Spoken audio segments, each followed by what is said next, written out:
말씀의 제목 함께 고백해 볼까요? 섬김의 도를 따르는 교회. 네, 우리가 교회의 우리 본질, 우리가 5가지 5대 사명을 함께 고백하고 이제 그런 교회의 기초를 세워가는데 우리가 2가지에 대해서 함께 나눴습니다. 하나는 뭐냐? 교회는 무엇보다도 무엇하는 공동체다? 예배하는 공동체다. 우리 주보에 계속 나와 있는데 벌써 헷갈리면 안 됩니다. 1번은 헷갈리면 안 돼요. 2, 3번은 좀 헷갈려야 되는데 예배하지 않는 교회라면 교회의 존재 의미가 없겠죠. 그렇죠? 그래서 예배하는 공동체다. 한번 따라해 볼까요? 예배하는 공동체. 그리고 2번째, 이 교회는 사도의 가르침을 받아 예배하면서 서로 교제하기를 힘쓰는 교회입니다. 이 교제는 우리가 알듯이 그냥 즐겁기만 하는 교제를 말하는 것 아니라 서로를 세우고 서로를 격려하고 서로를 품어줌으로써 든든한 하나님의 교회로 함께 지어져 가는 겁니다. 할렐루야. 그래서 교회는 뭐 하는 곳이다? 교제하는 곳이다. 사랑의 교제가 풍성한 교회가 바로 교회다운 교회입니다. 자, 이제 3번째 가장 중심에 있는 원리 중에 하나는 교회는 어떤 교회냐? 바로 섬김의 도, 예수님이 걸어가신 섬김의 도를 따르는 교회가 돼야 됩니다. 그래서 교회는 섬김과 봉사의 공동체인 것입니다. 자, 지난 한 주간 내내에 인터넷을 뜨겁게 달구고 있는 이 한 장의 사진이 있습니다. 참 많은 그 인터넷 매체에서 이 한 장의 사진을 대문에 이렇게 걸어놓고 여러 가지 기사를 쓰고 있는데 이 사진에 담긴 내용은 뭐냐면 이 장애인을 둔 어머니가 서울의 한 지역에 장애인 특수학교를 세울 수 있게 해달라고 반대하고 있는 지역 주민들 앞에 사정하면서 무릎 꿇고 있는 모습입니다. 자, 이 어머니가 자신의 자식이 이제 장애인인데, 물론 이 어머니의 자식은 교육을 받을 수는 없대요. 이미 다 장성해서. 그렇지만 한 마음으로 아파하는 마음으로 이 장애인들이 다른 일반인들과 함께 교육받을 수 있게 해달라고 무릎을 꿇으면서 사정하는데 그 모습을 보고 이 어머니를 쫓아서 수많은 이 장애인을 둔 어머님들이 함께 무릎 꿇으면서 지역 주민들에게 제발 이 학교를 세울 수 있게 해달라고 사정했습니다.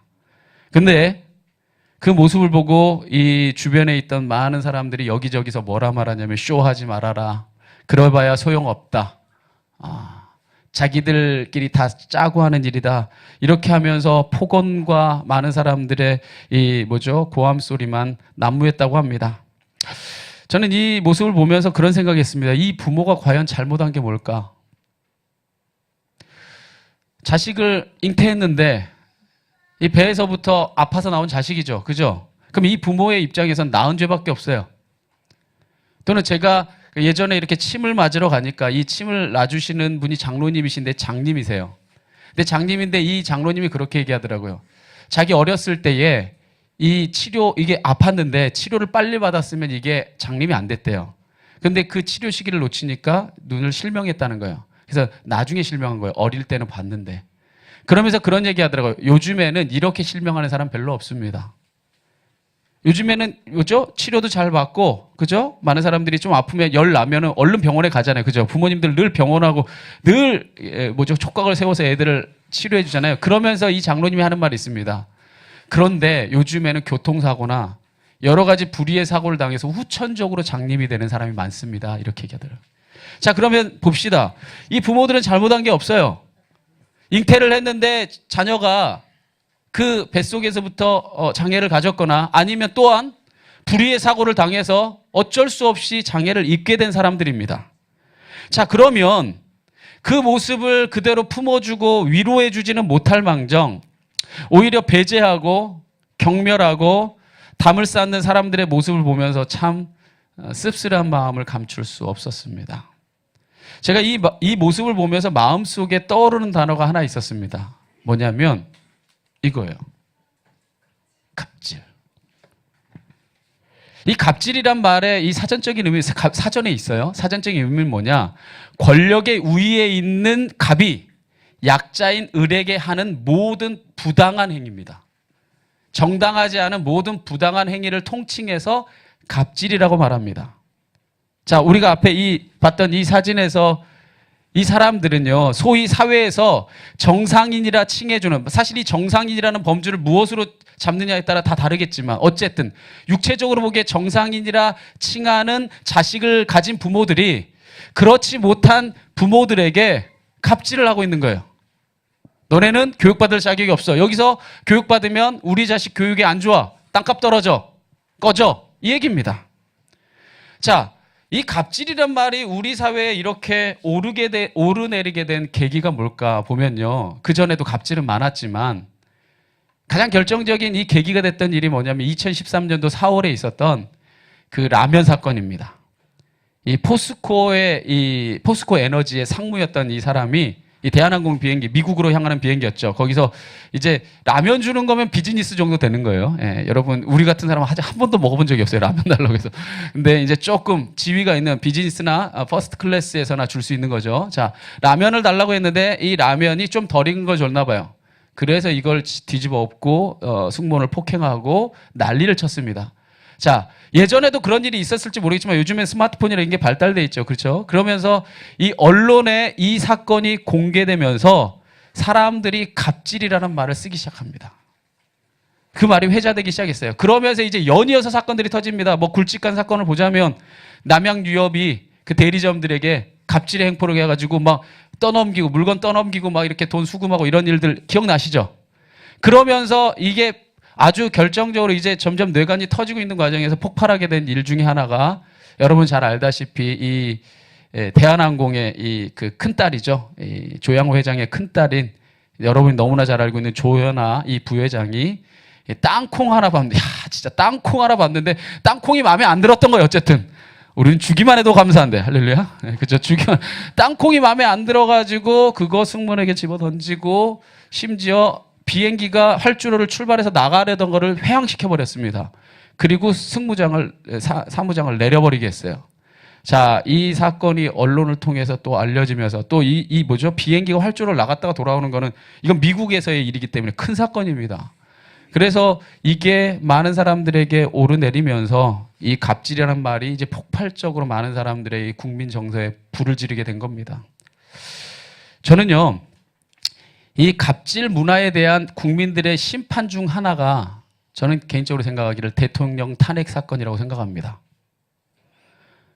지금까지 재판이 이어져 오고 있는 이 대통령 탄핵 사건에 여러 가지 연루된 일들을 보면 아나무인의 태도로 국민을 우롱하고 무시하고 경멸했던 최순실과 일화를 보면 초등학교 5학년생이 때미는 막 그 아주머니를 막 뺨 때렸다고 하죠. 그죠? 이 정유라. 막 뺨 때리면서 똑바로 안 하냐고 이러고 공부는 한 번도 한 적이 없는데 그냥 부모의 힘과 백으로 돈도 실력이다라는 말을 남겼죠. 그죠? 그래서 우리가 그렇게도 가고자 하는 나 이대 나온 여자야. 이대를 그렇게 아무 자기의 노력 없이도 그냥 들어가 버렸죠. 자, 그것을 뒤에서 비호해주고 있던 지금도 나라의 검찰도 지금 손을 제대로 대지 못하는 이 삼성그룹을 등에 업은 이재용 부회장 그리고 천상천하 유아독존의 행태를 사실 보였던 이 대통령에 이르기까지 탄핵의 촛불의 민심으로 사실 일어난 것은 갑질에 대한 저항입니다. 그 저항의 문화로 많은 사람들이 일어나서 국민의 분노가 폭발하고 지금도 심판하고 있는 여정이 있습니다. 자, 그렇다면 전 여러분에게 이걸 물어보고 싶습니다. 사회 현상을 여러분이 모르지 않아요. 좀 여러분 저보다 더 많이 알고 더 많이 고민할 수 있습니다. 그렇다면 저는 한 사람의 목회자로서 또 우리는 교회로서 이걸 묻게 됩니다. 그러면 교회는 어떤가? 교회는 과연 이 세상의 풍조로부터 자유로운가? 저는 참 가슴 아픈 게 이 물음에 당당하게 답하기 어렵다는 게 오늘날 우리 교회가 안고 있는, 어쩌면 제가 안고 있는 가장 큰 아픔인지도 모릅니다. 당당하게 답할 수가 없어요. 제가 부목사 시절에 다른 부목사님들이 이렇게 있는데 한 장로님하고 이런 대화를 했습니다. 장로님, 제가 한 건 아니었어요. 옆에 있던 어떤 목사님이 약간 우스갯소리로 물었습니다. 교회에서 이렇게 오랜 생활, 목회자 생활을 하다 보니까 부목사는 을이고 담임 목사님이 갑인 것 같다고. 예수님이 아니라 담임 목사님이 갑인 것 같아요. 그랬더니 장로님이 아니라고 이러시는 거예요. 그래서 이분은 은혜가 있으시구나 했더니 담임 목사님은 저기 부목사님은 병이고 담임 목사님은 슈퍼을이래요. 슈퍼을. 죽으라면 죽으신 용을 해야 된다는 거죠. 그러면서 우스갯소리로 이렇게 웃었지만 참 씁쓸한 여운을 지울 수 없었습니다. 아, 오늘날 심지어 교회 안에 있는 성도들조차도 교회를 바라보고 있는 시선이 이렇구나. 여러분, 불과 얼마 전에 세상을 떠들썩하게 했던 이 박찬주 육군대장 부부의 공관병 갑질 사건 기억하시죠? 예, 자기를 보좌하기 위해서 배치해준 이 사병에게 호출용 전자팔찌를 끼워놓고는 밤낮 없이 불러대면서 온갖 잡일 시키고 폭행하고 또 폭언하는 일들을 일삼았던 이 부부가 교회 다니면서 간증하던 장로님 부부입니다. 교회 다니면서 간증합니다. 그리고 그 전자팔찌 끼워놓고 그 공관병을 주일마다 끌고 와서 예배드립니다. 결국 견디다 못해서 이 공관병이 거기를 나가버렸죠. 자, 그렇다면 저는 한 사람의 목회자로서 생각합니다. 그 영혼은 다시금 교회로 돌아올 수 있을까? 이 사건을 통해 우리가 보게 되는 오늘날의 교회를 다니긴다고 하는, 심지어 간증을 다니긴다고 하는 이런 장로님들조차도 우리는 어쩌면 세상의 갑질의 풍조를 그대로 따라가고 있는 건 아닌가 참 돌아보게 됩니다. 이러한 현실 속에서 오늘날 우리 교회가 회복해야 될 모습이 어떤 것인가? 우리가 예수님의 가르침을 통해 다시 한번 돌아보게 됩니다. 여러분, 예수님은요, 갑질의 사람이 아니라 섬김의 사람이 되라고 하셨습니다. 믿으십니까? 그래서 예수님이 바로 그 일을 위해 이 땅에 오셨다고 말씀하십니다. 오늘 우리가 읽었던 본문의 45절에 예수님이 말합니다. 인자가 이 세상에 온 것은 섬김을 받으려 함이 아니라 도리어 섬기려 하고 자기 목숨을 많은 사람의 대속물로 주려고 왔노라. 할렐루야. 여러분, 예수님은요, 만왕의 왕이시고 만주의 주이십니다. 그러니까 이 예수님은 누구보다도 섬김을 받기에 합당한 분입니다. 당연히 섬김을 받아야 될 분입니다. 그런데 그 주님께서 자신이 도리어 섬길 뿐 아니라 섬김의 극치에서 목숨까지도 주기 위해서 이 땅에 오셨다는 겁니다. 그러므로 여러분 기억하십시오. 교회다운 교회가 되기 위해서는요, 교회는 섬김의 사람들이 모이는 공동체가 돼야 됩니다. 할렐루야. 교회 안에 있는 갑질이 있다면 늘 회개해야 합니다. 그건 본질에서 이미 벗어난 거예요. 왜냐? 예수님을 머리로 하는 몸된 지체가 모이는 게 교회인데 머리는 섬기러 왔다는데 몸이 대접받으려 한다면 이거는 비정상이죠. 그렇기 때문에 우리는 늘 섬김과 헌신의 공동체가 되기를 돌아보고 우리가 그것을 다시 한번 주님이 세우신 교회의 본질을 회복해야 되는 줄 믿습니다. 그렇다면 우리가 45절 이 말씀을 나누는데 우리가 마가복음 10장 35절부터 45절에 이르는 이 마지막 가르침에 이르는 이 배경은 어떤 것인가? 35절부터 44절까지 이르는 이 배경이 어떤 배경에서 예수님이 이 말씀을 하셨나를 우리가 말씀을 통해 살펴보면 그 배경이 이렇습니다. 자, 예루살렘으로 가는 여정 중에 있었어요. 자, 예루살렘으로 가는 여정 중에 예수님의 가장 애제자라고 일컬어지는 야고보와 요한이 예수님께 찾아와서 이렇게 부탁합니다. 뭐라고 부탁하냐면 35절에 한번 여러분이 다 같이 읽어볼까요? 시작.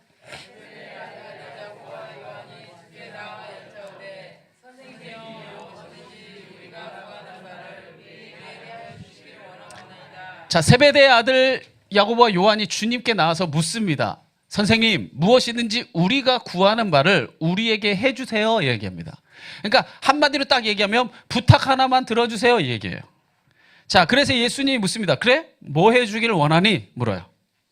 그러자 기다렸다는 듯이 이 야고보와 요한이 이렇게 대답합니다. 여짜오되 주님, 영광 중에서 영광 받을 때에 우리를 하나는 주의 뭐에? 우편에. 자, 하나는 좌편에 앉게 해주세요. 이렇게 얘기합니다. 자, 이게 부탁입니다. 이게. 자, 주님이 영광, 메시아로서 드러나는 순간에 나 한 명은 우편에, 한 명은 좌편에 앉게 해달라고 부탁하는 거죠. 쉽게 말하면 갑의 자리에 앉게 해달라는 거예요. 자, 그 말을 듣고 예수님이 기가 차가지고 너희가 구하는 것이 무엇인지도 알지도 못하는구나 이렇게 한탄하면서 말합니다. 그래서 38절에 보면 예수께서 이르시되 너희는 너희가 구하는 것을 알지도 못하는도다. 내가 마시는 잔을 너희가 마실 수 있겠냐? 내가 받는 세례를 너희가 받을 수 있는 거야? 이렇게 묻습니다. 이 얘기 돌려 말하면 이겁니다. 예수님이 뭐 하시러 지금 가시는 거냐면 십자가 지시러 가는 거예요. 그럼 십자가 지러 가서 좌편과 우편을 안겠다는 얘기는 뭐예요? 그죠? 같이 십자가 져서 뒤지겠다는 얘기예요. 그러니까 네가 뭘 구하는지도 알지 못하는구나. 내가 마시는 잔 네가 마실 수 있겠냐 묻는 거죠. 자, 예수님이 왜 이렇게 한탄하면서 한심해하면서 왜 이렇게 가슴 앞에서 이 얘기를 했냐면요. 야고보와 요한의 요청이 있기 바로 전까지 예수님이 뭔 얘기했냐면 내가 이제 예루살렘에 가면 십자가 진다는 얘기했어요. 그래서 우리가 아까 마가복음 10장 35절부터 45절까지 봉독했잖아요. 바로 그 전 구절에 무엇을 가르쳤냐면요. 자, 봅시다. 마가복음 10장 33에서 34절이잖아요. 그죠? 이 가르침이 여짜오되 이 일이 있기 바로 전이잖아요. 바로 이 일이 있기 전에 이 여정 중에 뭐라고 예수님이 가르쳤냐면 보라, 우리가 예루살렘으로 올라가노니 인자가 대제사장과 서기관들에게 넘겨짐에 그들이 뭐하기로? 죽이기로 이름이 결심했대요.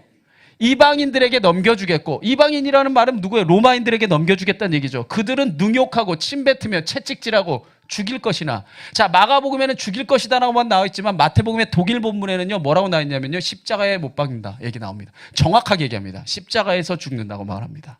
그러나 3일 만에 살아나리라 이 얘기를 딱 끝내자마자 야고보 요한이 쫄로 달려와서 여짜오되 부탁이 있습니다 얘기한 거예요. 그러니까 뭔 부탁이야? 영광을 받으실 때, 야, 마태복음엔 제가 다시 한번 말하지만 십자가라고 분명히 말해요. 십자가 질 거라고 얘기했는데 영광 받을 때 난 우편에 좌편에 세워달라는 겁니다. 그러니까 예수님이 답답하겠어요? 안 답답하겠어요? 답답하죠. 왜냐하면 예수님이 지금 예루살렘 가는 게 십자가 지러 가는 것뿐 아니라 지금 이 순환의 예고가 세 번째 예고입니다. 복음서 전체를 통틀어 보면 예수님이 십자가 질 거라는 예언을 세 번 해요. 그리고 그 세 번째 예언이 이거예요. 그러니까 세 번이나 들었고 게다가 방금 전에 들었는데 제자들이 그 말을 들었어요? 안 들었어요? 듣기는 들었대, 안 들었죠. 그죠? 마음으로 듣지를 못했던 겁니다. 야고보 요한은 그 고난에 대해서 아랑곳하지 않고 예루살렘 가서 영광 받으면 자기를 가배자들에 앉혀달라고 청탁하고 있는 거죠. 얼마나 한심합니까? 그런데 이 한심하다고 생각하는 야고보와 요한이 누굽니까? 예수님의요 가장 가까운 제자들이에요. 예수님이 가장 중요한 순간에는요 이 세 제자 베드로와 야고보 요한을만 데리고 갑니다. 심지어 이 야고보 요한은 누구냐면요 변화산상에서 천상의 모습으로 모세와 엘리야와 만날 때 천상의 모습으로 변화되는 걸 유일하게 목격했던 사람들입니다. 다른 제자들은 보지를 못했어요. 자, 그렇게 예수님과 가까이 지냈으면서도 그들이 예수님의 가르침과는 전혀 상관없는 딴소리만 해대고 있는 겁니다. 여러분 저를 보세요. 이게 뭘 말해줍니까? 그들이 예수님의 곁에 있었지만 실상은 전혀 예수님의 말씀을 듣지 않았던 겁니다. 아니 정확하게 말하면 듣긴 들었죠. 그런데 자기가 듣고 싶은 것만 가려들었습니다. 저는요 이 교회 안에도 그렇다고 생각합니다. 하나님의 복음이 선포되지만 그 말씀을 그 중심에 진심으로 듣는 자는 하나님의 나라가 임합니다. 그런데 자신이 원하는 것만 가려서 구별해서 듣기 시작한다면 하나님의 뜻은 전혀 여러분의 삶에 임하지 않고 내가 원하는 복음만 계속해서 채워질 뿐입니다. 결국 저들은 예수님의 진정한 메시지가 들리지 않았던 거죠. 한마디로 얘기하면 이렇게 얘기할 수 있습니다. 동상이몽이에요. 이것을 이야기하는데 저것만 생각하고 있는 겁니다. 뭘 얻을까? 내가 어떻게 갑의 자리에서 앉아서 누릴까만 생각하고 있는 거죠. 자, 흥미로운 것은 뭐냐면요. 예수님이 아까 제가 몇 번에 걸쳐서 십자가의 고난을 예언했다고 했죠? 3번에 걸쳐서 예언했잖아요. 근데 이 3번에 걸쳐서 예언하는 과정에서 제자들의 반응입니다. 첫 번째 내가 십자가를 질 거다 예언을 했더니 베드로가 뭐라고 하냐면요. 그러면 안 된다고 꾸짖습니다. 안 되죠. 내가 왜 따르는데? 갑이 되려고 따르는데 뭐 십자가에 매달려 죽겠다고 하니까 그런 길을 가면 안 된다고 베드로가 꾸짖습니다. 두 번째 십자가의 순환을 예언했을 때 제자들은요. 그거랑 상관없이 우리 중에 누가 크냐를 가지고 싸웁니다. 내가 크다 네가 크다 이걸로 싸웁니다. 세 번째 이 순환 예고 때는 분명히 십자가를 이제 곧 지러 간다고 이야기했음에도 불구하고 나는 우편에 좌편에 앉아달라는 이런 얘기만 합니다. 자, 참으로 안타까운 모습인데 자, 이 모습을 보고 있던 제자들이 화가 머리끝까지 납니다. 그래서 41절에 보면요. 본문에 이렇게 기록되어 있습니다. 10 제자가 듣고 야고보와 요한에 대하여 뭐를 냅니까? 화를 냅니다. 왜 화를 냈을까요? 그것도 못 알아듣고 십자가를 지러 간다는데 너네가 이러한 어리석은 질문을 하느냐고 화냈어요? 아니요. 아니에요. 여러분 너무나 잘 알잖아요. 왜 화냈을까요? 열제자도 야고보와 요한하고 똑같은 욕구를 갖고 있었다며 화냈어요. 야, 나도 안고 싶어. 왜 너네만 잘났냐? 너네만 가깝다고 쪼르르 가가지고 나 우편에 좌편에 앉혀달라고 그런 너네 막 엄마까지 마태복음 엄마가 와서 하죠. 엄마가 와서 막 찔러 넣으면서까지 하느냐? 이렇게 묻고 있는 겁니다. 자, 결국 예수님과 제자들이 동상이몽이었다면 이 제자들은요 이렇게 표현할 수 있겠네요. 독인, 객인, 도찐, 개찐. 이거는 이제 비속어입니다. 사전에 없는 말이고 독인, 객인. 이러니까 좀 감이 안 와요. 도찐, 개찐이에요. 틀린 말도 이게 더 화가 났죠, 그죠? 제자들이 야고보와 요한만 물어봤지만 사실 12제자도 다 똑같아요. 다 나도 우편에 앉고 싶고 나도 좌편에 앉고 싶습니다. 그 모습을 보시고 예수님이요 하나님 나라의 가장 존귀한 자리는 내가 지정해 주는 게 아니라 아주 중요한 가르침을 말합니다. 스스로 앉는 거라고 말합니다. 그러니까 내가 세워주는 게 아니라 너희가 스스로 앉는 거라고 얘기해요. 그래서 오늘 40절에 뭐라고 얘기했냐면요. 뇌 좌우편에 앉는 것은 내가 줄 것이 아니라 누구를 위하여 준비되었든지 그들이 뭐 하는 거다? 얻는 거라고 말합니다. 자, 그렇다면 예수님의 좌편과 우편에 앉을 수 있는 비결이 뭔가? 자, 그 비결을 예수님이 친히 가르쳐 주십니다. 바로 이 가르침 뒤에 이제 인자가 온 이유에 대해서 말씀하시죠. 자, 예수께서 불러다가 이르시되, 자, 제자들을 불러다가 말합니다. 이방인의 집권자들이 그들을 임으로 주관하고 그 고관들이 그들에게 권세를 부르는지를 너희가 알거니와 얘기합니다. 자, 한번 여기까지 봅시다. 자, 이 얘기를 보니까 예수께서 말하기를 이방인의 뭐들이? 집권자들, 권력자들이 뭘 행하냐면 임으로 주관하고 자기 마음대로 무엇인가를 행하고 그 고관들이 높은 자리에 앉은 사람들이 권세를 부리는 줄을 너희가 안다라고 얘기합니다. 자, 이 얘기가 한마디로 뭐예요? 갑질이에요. 그렇잖아요. 이방인의 집권자들이 임으로 주관하고 고관들, 높은 권세 가진 자들이 자기 권세 마음껏 부리고 산다는 거예요. 그러니까 갑질하고 산다는 거죠. 이 말씀을 통해 깨닫게 되는 사실이 하나가 있습니다. 여러분, 갑질 문화는요 2017년을 사는 한국에만 들끓었던 게 아니라 예수님 시대에도 다 갑질하고 살았어요. 고관들이 자기 마음대로 사람들을 핍박하고 억압하고 다 살았습니다. 사실은요 이 갑질이라고 하는 것이 인간이 죄를 짓던 그 순간부터 우리 본성에 자리 잡고 있는 겁니다. 사실 우리의 뭐라고요? 본성이에요. 근데 본성이 하나님이 창조하신 본성이 아니라 죄가 들어왔을 때 자리 잡은 본성이에요. 볼까요? 아담과 하와가 선악과, 하나님이 건들지 말라는 선악과를 따먹습니다. 뭐가 되려고? 하나님과 같아진다고 하니까 따먹습니다. 돌려 말하면 뭐가 되고 싶다는 얘기예요? 갑이 되고 싶다는 얘기예요. 갑이. 내가 왜 하나님을 갑으로 섬겨야 되냐는 거예요. 내가 왜 하나님을 갑으로 예배해야 되냐는 거예요. 내가 갑이 돼가지고 내가 하나님이 돼가지고 뭐 받고 싶다는 얘기예요. 예배 받고 싶다는 거예요. 찬양 받고 싶다는 거예요. 여러분, 김정은이 예배 받잖아요. 찬양 받잖아요. 어디든지 가면은 막 박수 치고 영광 돌리고 막 환호하고 심지어 만져주면 울잖아요. 그죠? 찬양하고 예배합니다. 누구든지 인간이 권력을 가진 사람들이 다 뭐가 되고 싶었냐면 갑 중에 갑, 신이 되고 싶은 거죠. 하나님 되고 싶은 겁니다. 아담이 하나님 되고 싶어서 선악과를 따먹은 거예요. 그러니까 돌려 말하면요, 바로 태초에서부터 갑질하고 싶은 본성은 죄악과 함께 인간에게 자리 잡고 있다는 겁니다. 여러분 보세요. 사람은요 본성을 따라 사는 게 제일 쉽습니다. 배고파요. 먹는 게 쉬워요. 졸려요. 자는 게 쉬워요. 마려워요. 싸는 게 쉽습니다. 인간은요 본성을 따라 사는 게 자연스럽고 쉽습니다. 그런데 한번 돌려 말해볼까요? 여러분, 오늘 맛있는 음식을 해왔는데 머리 끝까지 여기까지 먹었어요. 그런데 갑자기 엄마가 막 선물 사왔다고, 맛있는 거 샀다고, 이거 꼭 먹어야 된다고 뭘 가져와요. 여기까지 지금 배가 불렀고 쌓였는데 먹는 게 쉬워요, 어려워요? 어려워요. 본성이 아니니까. 난 배부르거든. 근데 먹어야 되면 어려워요. 자, 잠이 안 오는데 억지로 잠을 청해서 자려고 누워있는 것만큼 괴로운 거 없죠, 불면증 있는 분들. 여러분, 싸고 싶지 않은데 싸는 것만큼 어려운 게 없어요. 변비로 고통받는 자들이요, 싸고 싶지 않은데 싸지지 않는데 싸려는 것만큼 힘든 게 없어요. 무슨 얘기입니까? 사람이요 본성을 거슬려 사는 게 제일 힘들다는 얘기예요. 자, 그러니 봅시다. 인간은요 태초부터 애초부터 갑질하며 사는 것이 가장 자연스럽고 쉬운 일입니다. 사실은 사람들은 흔히 갑질을 권력 있는 일부 사람들만 행하는 것으로 착각합니다. 그러나 제가 오늘 설교 서두에 보여드렸던 이 사진에 이 장애인들을 위해서 학교 좀 하나 세워달라고 이 사정하면서 무릎 꿇고 있는 이 여인을 손가락질하고 쇼하지 마라. 그런다고 달라지는 거 없다고 소리 지르는 수많은 사람들은요. 그냥 평범한 사람들이에요.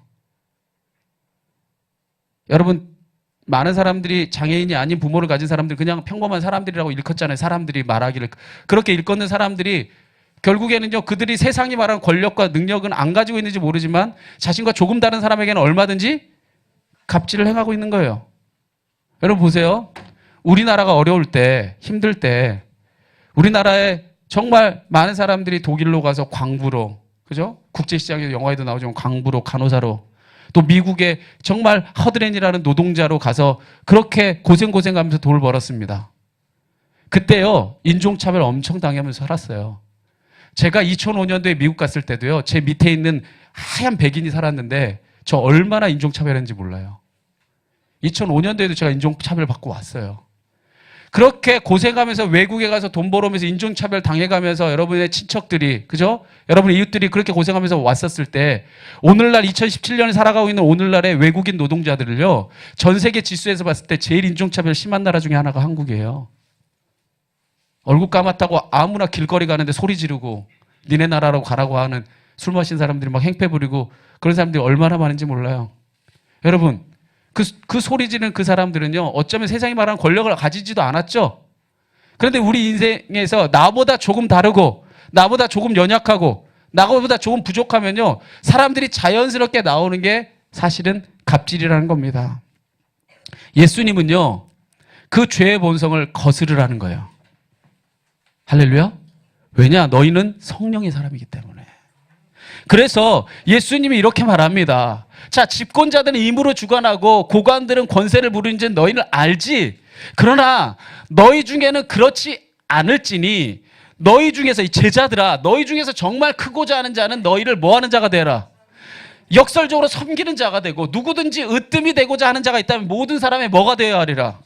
종이 되어라. 그게 내가 이 땅에 온 목적이고 그것이 하나님의 나라의 섭리고 내가 주와 선생이 되어 너희의 발을 씻었고 만왕의 왕이신 내가 십자가에 기꺼이 매달려 너희를 살리는 이 섬김의 이 모습을 너희가 보았다면 너희도 누구든지 크고자 하는 자는 섬기는 자가 되고 으뜸이 되고자 하는 자는 종이 되라고 말씀하고 계시는 겁니다. 여러분, 이 말씀이 우리에게 어떻게 들립니까? 어쩌면 어렵게 들릴지도 모릅니다. 왜냐?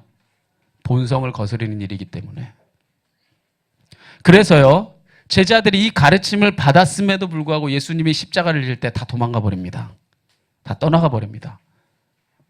무섭다고 다 흩어져 버립니다. 어쩌면 여러분 기억하십시오. 이게 우리의 실상입니다. 저를 비롯한 모두가 가지고 있는 본성입니다. 십자가보다는 영광을, 낮은 자리보다는 권력의 우편과 좌편을, 종이 되기보다는 주인 되고 싶은 마음이 누구에게나 있습니다. 그 본성 자체가 나쁜 건 아닙니다. 그건 본성이죠. 그러나 그 본성대로 행하고 본성대로 따라 산다면 그것은 하나님의 길을 벗어나는 것이 됩니다. 그렇다면 우리가 어떻게 섬김의 사람으로 변화될 수 있는가? 그 유일한 비결을 오늘 성경은 이렇게 말합니다. 한번 갈라디아서 5장 16절 말씀을 함께 고백해 볼까요? 시작. 내가 이르노니 너희는 성령을 따라 행하라. 그리하면 육체의 욕심을 이루지 아니하리라. 할렐루야. 우리가 육체의 소욕이 아니라 성령을 따라 행하며 살아갈 때에 그때 육체의 욕심을 이루는 삶이 아니라 하나님의 뜻을 이루는 삶으로 변화될 수 있습니다. 아까 우리 예배 들어오기 전에도 우리 양동수 집사님이 교회요, 교회에서. 제가 오랫동안 제가 같이 기도하면서 했기 때문에 알죠. 1년이 넘는 동안에 얼마나 고생하면서 애쓰면서 하는 걸 제가 다 봐왔는데 교회 안에서 서로 장로님들이 갑질하는 거예요. 그것으로서 얼마나 많은 한 성도가 상처받고 있는 거잖아요. 결국엔. 그것이 오늘날 우리가 얼마나 많은 교회 안에서 또한 일어나고 있는 일입니까? 왜 그럴까요? 아까 그런 얘기 하시더라고요. 장로님들끼리 서로 힘싸움 하는 거예요. 내 세력에서 미는 사람, 내 세력에서 미는 사람. 저 사람을 좀 깎아내리고 싶으니까 무엇이라도 흠을 잡으려고 다른 방법을 통해서. 이거 다 뭐예요? 성령을 따라 행하는 게 아니에요. 내가 좀 더 돋보이고, 내가 좀 더 드러나고, 내가 좀 더 잘났고, 내가 좀 더 인정받을 수 있는 사람이라는 걸 만방에 알리고 싶은 겁니다. 내가 좀 아니까. 여러분, 그래서는요, 교회가 세상을 절대로 못 이깁니다. 왜? 육체의 소욕을 따라 살아가는 첨단이 세상이니까. 우리는요, 성령의 능력으로 세상을 이기는 겁니다. 할렐루야. 성령을 따라 행하는 겁니다. 우리가 육체의 소욕이 아니라 성령을 따라 행할 때 섬김의 삶을 살 수 있습니다. 제자들도 예수님께서 십자가를 지기까지 예수님의 뜻을 따르지 못했습니다. 그러나 오순절 마가의 다락방에서 저들이 성령을 체험합니다. 성령의 임재를 경험합니다. 그러니까 마음에 우러나와서 행하게 됩니다. 하나님이 진짜 사랑스러우니까. 세상 사람들이 진짜 사랑스러우니까 그들을 섬기기 위해서 목숨을 버리기까지 달려나갑니다. 결국 성도가 성령의 감화, 감동, 역사하심을 따라 사는 자가 되어야 됩니다. 그래서 우리가 이 예배 시간에 우리가 함께 하나님을 때로 예배하고 삶에서 예배하고 주님을 묵상하고 기도하고 찬양하는 줄 믿습니다. 그때 하나님의 말씀이 우리 안에서 다시금 일하기 때문입니다. 여러분, 밴드에 올라온 우리 설교를 한 번씩 좀 들으면서 다시 한번 도전받고, 할렐루야. 예, 우리가 그러한 도전들이 있을 때, 몸부림이 있을 때 우리가 점점 더 예수님의 형상을 닮아가게 되는 거죠. 그래야 해서 예수님이 그 마지막에 가장 이 모든 가르침의 클라이막스에서 오늘 45절 말씀을 하고 있는 겁니다. 그러한 우리 고백으로 한번 다 같이 한번 고백해 볼까요? 45절 마지막으로 시작. 인자가 온 것은 섬김을 받으려 함이 아니라 도리어 섬기려 하고 자기 목숨을 많은 사람의. 오늘 말씀 정리하고자 합니다. 여러분, 교회는요, 예수님을 머리로 하는 몸된 지체들입니다. 이 공동체가 교회예요. 예수님이 뭐라고요? 머리예요. 우리가 몸입니다. 우리가 다 몸을 이루고 있는 지체들입니다. 자, 그런데 머리가, 내가 이 세상에 온 이유를 이렇게 말합니다. 인자가 온 것은 섬김 받으려고 한 게 아니라 도리어 뭐하고? 섬기려 하고 자기 목숨까지도 많은 사람들에게 희생제사로 주려고 내가 이 세상에 왔다고 머리가 얘기합니다. 자, 우리는 건강한 몸은요, 뇌가 명령하는 대로 행하는 게 건강한 몸이죠. 머리가 섬기려 왔다니 교회는요, 당연히 섬김의 공동체가 돼야 됩니다. 이것은 가장 가까운 우리 성도들끼리 먼저 섬기는 자들이 돼야 됩니다.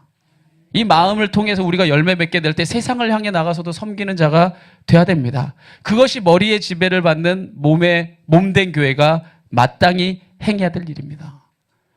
그러니까 만약 교회 안에서 섬김의 모습이 보이지 않는다면 기억하십시오. 이건 철저하게 병든 몸이거나 아니면 죽은 몸입니다. 살아있는 교회는 기억하십시오. 예수님의 섬김을 손과 발로 실천하는 교회입니다. 우리 좋은 만남 교회가 하나님이 기뻐하는 교회가 되기 원합니까? 그렇다면 우리가 실제 삶에서 어떻게 할 것인가 진지하게 고민하고 아주 작은 일이라도 행했으면 좋겠습니다. 뭔가 거창하고 대단한 일부터 하라는 거 아닙니다. 예수님의 마음을 쫓아서 작은 일부터 실천할 때에 우리가 그 마음이 꽃필 수 있도록 주님이 인도해 주실 겁니다. 자, 얼마 전에 우리 오이택 목사님이 이제 교제를 하고 이제 필리핀으로 돌아가셨는데 제가 이렇게 오이택 목사님하고는 좀 이렇게 교제를 계속 했었어요. 근데 가까이 하면서도 참 가까이 할 수 없는 성격이 있어요. 저랑 스타일이 완전 다르거든요. 근데 성격도 약간 불같고 좀 때로는 그럴 때도 있고 막 이래서 안 그랬으면 좋겠는데 이런 모습들이 많았는데, 근데 이번에 제가 한국에 와서 딱 봤는데 얼굴이 진짜 많이 바뀐 거예요. 제가 깜짝 놀랐어요. 그래서 아니 왜 이렇게 많이 바뀌었냐? 아까 뭔가 느낌이 바뀌어지는 거 있죠, 사람이. 느낌이 바뀐 거예요. 그래서 아니 목사님 뭔 일 있었어요? 제가 이렇게 물어봤어요. 근데 뭐 여러 가지 일들이 있어서 뭐 나눴는데 참 감사한 게 목사님이 이제 뭐죠? 필리핀 그 사역을 원래 다른 교회에서 이제 필리핀 사역을 파송해 주기로 약속하고 교회를 갔는데 거기서 안 해준다고 이제 다 그래버린 거예요. 근데 짐까지를 다 보내놓고 그렇게 다 파토가 난 거예요. 그래서 목사님이 어떻게 했냐면 어쩔 수 없이 짐도 다 보내놨어요. 그래서 가신 거예요, 필리핀에. 가가지고 선교를 지원해주는 교회가 있으니까 어머니가 떡볶이 장사하시거든요. 어머니 떡볶이 장사하는 거를 지원받고 가기로 결정한 겁니다. 그래서 필리핀에 가서 지내는데 이제 뭔가 필리핀에 왔잖아요.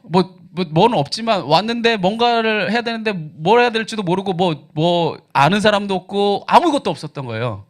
아무것도 없어서 이렇게 지내고 있는데 주변에 보니까 너무 그러니까 필리핀에도 잘 사는 사람들이 있대요. 이 잘 사는 사람들이 일부가 딱 있는데 뭐 보이지 않는 담이 딱 있대요. 근데 못 사는 건 아주 못 산대요. 어느 정도 못 샀냐면 물을 갖다 쓰는 물을 뭐 버리는 물들이 있다고 하네요. 그 물들이 이렇게 버리는 하수, 오수가 지나가는 거기에다 나무 대를 올려가지고 그 위에 얼기설기 올려가지고 그 위에서 산대요. 누가 뭐 한 물인지도 모르는 그 물 지나가는 그 물에다가 뭐 머리도 감고 뭐 때론 밥도 해 먹고 이렇게 산다는 거예요. 근데 그렇게 사는데 먹을 게 없더라는 거예요. 그러니까 가만 보니까 애들이 덜 떨어진 애들이 많더래요. 이렇게 그러니까 좀 뭐 이렇게 셈이 느린 애들. 그러니까 왜 그러냐고 물어봤더니 어렸을 때 먹을 걸 제대로 먹지 못하면 뇌가 제대로 발달이 안 해서 머리가 떨어진대요, 지능이. 그걸 보고 안타까워가지고 그때는 사모님하고 같이 갔을 때니까 그러면은 그래도 한국에서 보내준 돈은 작아도 여기에서는 크니까 그거 가지고 애들을 그냥 밥 먹이는 일을 한 거예요. 밥 먹이는 거 일을 이제 계속 하다 보니까 애들이 이제 밥 준다니까 막 엄청 오는 거죠. 근데 애들이 밥만 먹고 할 게 없어가지고 다시 또 그 오수에 가서 놀고 애들이 뭔가 할 수 있는 게 없는 거죠. 그래서 어떻게 할까 고민하고 있는데 마침 그때 한국에서 태권도를 하시는 한 분이 오시게 된 거예요. 그곳에 선교사정이 평신도로 마인드를 가지고. 그래서 서로 얘기하다 이 친구들에게 태권도를 좀 해주면 같이 단체 활동도 하면서 협력심도 길러지고 교육도 되고 애들에게 좋겠다. 이래가지고 태권도를 하기 시작하니까 애들이 막 난리가 난 거예요. 하니까 동네에서 할아버지 할머니들이 와서 막 소리 지르니까 막 와서 보니까 막 태권도를 막 이제 하게 된 거죠. 그러니까 이게 뭐 그냥 자연스럽게 하게 되면서 이제 태권도를 하게 되니까 거기 제가 갔을 때 그 성도님이 2분인가 있다고 그랬거든요. 그 교회. 거기 이름도 좋은 친구들 교회예요. 우리는 좋은 만남. 우리는 뭐 자매 같아요. 좋은 친구들 교회예요. 그래서 거기 성도분이 2분이 있었는데 이렇게 그냥 계속 하는 걸 보면서 거기에 계신 이제 한 분이 너무 감동이 된 거예요. 너무 좋아서 이분이 갑자기 막 자기가 막 완전히 막 나무를 막 다 뜯어가지고 막 태권도 할 수 있는데 만들고 막 목사님 이걸 해야 되지 않냐고 막 세우고 막 이렇게 너무 이제 감동이 돼가지고 이분이 막 즐겁게 하니까 막 사람들이 몰려드니까 자기가 뭐 태권도 하는데 이렇게 필요하다고 하니까 자기가 몇 명을 헌신하겠다 이렇게 저희 교회도 이제 몇 명 하겠다 이렇게 했거든요. 그래서 그렇게 하겠다 하니까 이 사람들이 이제 점점 더 모이게 되면 된 거예요. 그런데 얘네들이 이렇게 태권도하고 밥을 이제 좀 먹었는데 공부를 못 하잖아요. 학교를 못 가는 애들이 대부분이고. 그래서 주변에 있는 필리핀에 있는 대학 거기는 물가가 그렇게 비싸지 않으니까 싸니까 여기 대학생 2명을 불러다가 애들 좀 가르쳐 달라. 그래서 공부방이 시작된 거예요. 애들을 그래서 공부를 가르치는 거예요. 근데 이렇게 애들이 공부를 가르치면서 태권도를 하면서 교회를 왔다 갔다 하다 보니까 교회가 어떻게 생겼는지 알잖아요. 그러니까 어느 날은 아까 그 열심히 하는 집사님이 와서 이러더래요. 목사님, 애들이 밤마다 담을 넘어옵니다. 왜 담을 넘어옵니까? 물어봤더니 교회에 수도가 있는 걸 알고 아까 그래 오수라고 그랬잖아요. 와가지고 넘어와가지고 막 목욕하고 거기서 빨래하고 간다는 거예요. 한밤중에 몰래 와가지고. 그러니까 목사님 그 얘기를 듣고 그렇다면 열어줍시다. 애들이 언제든지 와서 목욕하고 빨래할 수 있게. 그래서 그걸 열어준 거예요. 그래서 막 우리가 보기에는 도저히 이게 돌아갈까라고 생각하는 이 다 썩어가는 세탁기 2대를 사다가 애들 하라고 했더니 애들이 너무 좋아하는 거죠. 왜냐면 여러분 알다시피 이게 빨래 직접 손으로 하고 막 이렇게 하는 게 얼마나 힘들어요. 근데 세탁기에다 돌리고 애들이 놀고 이렇게 할 수 있으니까 얼마나 돌렸든지 한 3일 만인가 세탁기 하나 고장났대요. 다 썩어가는 거라서 모터가 다 고장났대요.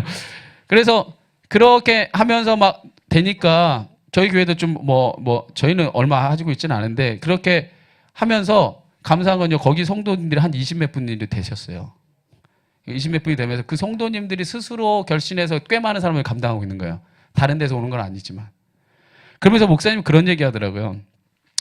목사님, 제가 한국에 이제 그 뭐죠 선교 지원하는 분께 없어서 사모님이 이제 한국에 와서 일하면서 거기 돈을 보내거든요. 그래서 그 아들 교육도 여기서 하는데 이렇게 하면서 이 자기가 이 학교에 학교 보내야 되니까 시온이를 학교 보내야 되니까 등록을 하려고 구청에 갔더니 저한테 그런 얘기를 하더라고요.